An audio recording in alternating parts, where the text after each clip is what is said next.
What's up everyone, it's Adam from Lifeguard. I'm team back with a brand new lifeguarding video, and in today's video I'm going to be talking about the swimming strokes that you need to know in order to be a lifeguard and in order to pass the lifeguarding course. This is very important because if you go into the lifeguarding course and you struggle to do any of these four, it's going to make your time very difficult and you're probably not going to pass all the water rescues and the pre-test. Now before I dive into this, if you guys are new to the channel, I make a bunch of content about how to pass the course, how to pass the pre-test, basically everything you need to know about becoming a successful lifeguard. So definitely consider subscribing and liking the video if you're new to the channel. Also, if you're thinking about taking the course for your first time, I have a course down below in the description on Teachable. We'll walk you through all of these swimming tests at the beginning, the secrets, the hacks, basically everything you need to know about passing on your first try. So I highly recommend you check that out if you're nervous or if you want to make sure that you pass it without any struggles. Now the first most important stroke is front crawl. This is very important because not only do you have to do this at the very beginning when you do the pre-test,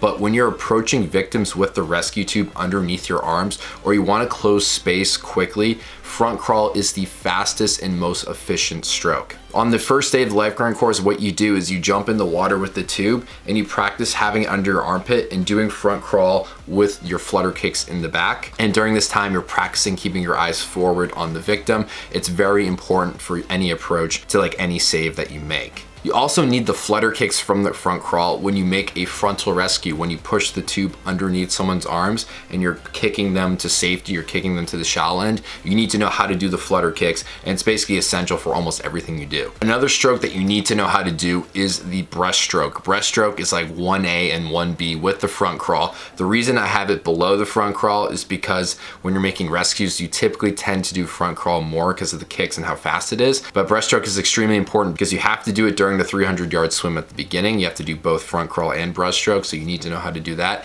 And also the breaststroke kick goes hand in hand with the front crawl flutter kick, because when you're making rescues, when you're approaching the victim on the first day of the class, you practice doing the breaststroke kick, or some people know it's like the frog kick when you're younger, when you have the tube underneath you, when you're holding a victim, when you're supporting a victim. It's simply the kick that I use the most, especially when I'm holding a victim, when I'm holding the tube, when I'm reaching out to save someone. I always tend to do the breaststroke kick because I have more control, and it's better when you're like up close and you're in like small distances. Another stroke that kind of goes along the lines of the breaststroke is the elementary backstroke. It's the same thing as breaststroke, except you're facing, your stomach is towards the ceiling and you're on your back, and it's basically the chicken airplane soldier kick you learned as a kid. This is very important because when you're saving a victim and you're holding them like this and you're on your back, you're doing any rescue from the reverse position, you're going to need to know how to kick on your back and support a victim and hold weight. And this is also what you do in the brick dive. When you go get the brick and you hold it above your chest and you kick back to the start,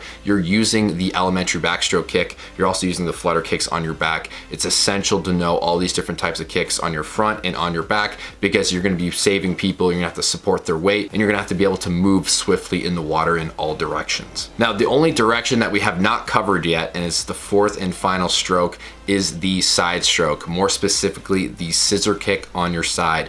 This is very important when you do the deep water backboarding, when you're working as a team and you're holding the backboard and you're holding the side of it, you're pushing it in the water, you're putting the straps in and you're treading in place. The side stroke is a very good stroke, and to get in position to hold onto a victim, to hold onto the backboard. It's one of those strokes that you need to know, especially when you're moving right to left versus like turning yourself and then going forward, or turning yourself and going back. It's one of those like final pieces that you need to be able to move in all directions in the pool effortlessly, being able to tread, being able to support weight, and being able to pass the lifeguarding course. So I highly recommend you practice all four of these. Once you get them down and once you can swim good amounts of distances with all of them, you'll be in great shape to be a lifeguard, and you're gonna be able to make any save that happens to go your way while you're on a shift. So I hope you guys enjoyed this video and found it helpful. Definitely like and subscribe if you're new to the channel. Comment down below if you have any questions. I will answer all of them as fast as I can, and I'll see you all in the next video. Thanks so much for watching.